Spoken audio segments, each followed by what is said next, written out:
திமுகவின் முக்கிய எம்பியாக இருக்கக்கூடிய ராசா அவர்களுக்கு சம்பந்தப்பட்ட இடங்களில் சிபிஐ மீண்டும் அதிரடியாக சோதனை நடத்தப்பட வேண்டும் என தற்பொழுது உச்சநீதிமன்றத்தில் ஒரு கோரிக்கை வைக்கப்பட்டுள்ளதாக ஒரு தகவல் வெளியாக இருக்குது.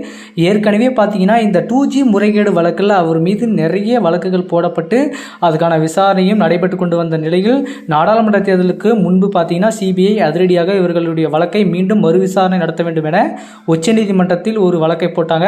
அந்த வழக்கை விசாரித்த உச்சநீதிமன்றம் அதிரடியாக இந்த வழக்கை விசாரணை செய்வதற்கு ஏற்றுக்கொள்கிறோம் அப்படின்னு சொல்லிட்டு உச்சநீதிமன்ற நீதிபதி அவர்கள் பரபரப்பான ஒரு உத்தரவு போட்டார்.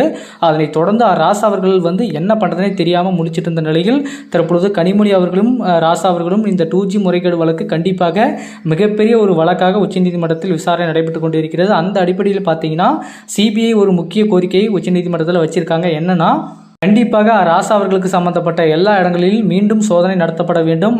அதனைத் தொடர்ந்து இந்த 2G முறைகேடு வழக்கில் அவர் எவ்வளவு ஊழல் செஞ்சிருக்காரு என்பதற்கான அனைத்து ஆவணங்களையுமே கைப்பற்ற வேண்டும் என்பதற்காக தற்பொழுது அமலாக்கத்துறையிடம் இந்த வழக்கு மாறப்போவதாக ஒரு தகவல் கிடைச்சிருக்கு. ஏற்கனவே பார்த்தீங்கன்னா அமலாக்கத்துறை தான் அவருக்கு சம்பந்தப்பட்ட கிட்டத்தட்ட 55 கோடி மதிப்பிலான சொத்துக்களை முடக்கினாங்க. அதனைத் தொடர்ந்து பல விஷயங்கள் அவருக்கு எதிராக அமலாக்கத்துறை பண்ணாங்க. பட் இருந்தாலுமே எதிர்பாராத விதமாக ராசா அவர்கள் தப்பித்து கொண்டே இருந்தார். இப்போ பார்த்தீங்கன்னா சிபிஐ அவருக்கு ஒரு முட்டுக்கட்டை போட்டு கண்டிப்பாக இந்த வழக்கு மிகப்பெரிய அளவு சர்ச்சையை உண்டாக்க போகுது.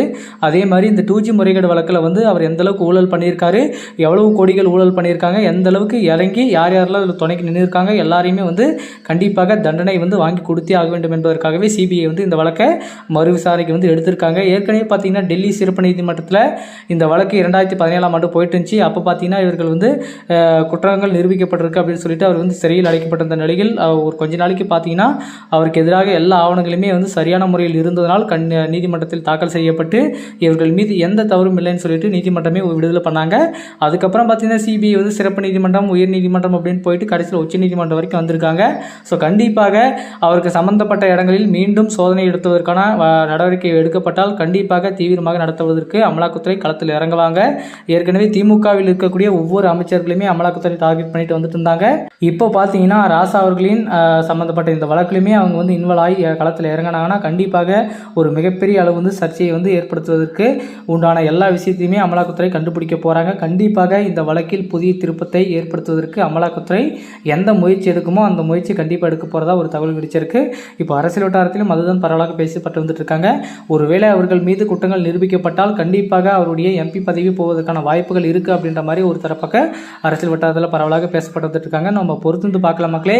திமுகவின் முக்கிய எம்பியாக இருக்கக்கூடிய கனிமொழி, ராசா ஆகிய இரண்டு பேரின் 2G முறைகேடு வழக்கில் தற்பொழுது உச்சநீதிமன்றம் எந்த மாதிரியான தீர்ப்பு வழங்க போகிறாங்க, எப்படி இந்த வழக்கிலிருந்து தப்பிக்க போகிறாங்க அப்படின்றதை பொறுத்து பார்க்கலாம். ஸோ இது குறித்து உங்களுடைய கருத்துக்கள் மறக்காம கமெண்ட்டில் சொல்லுங்கள்.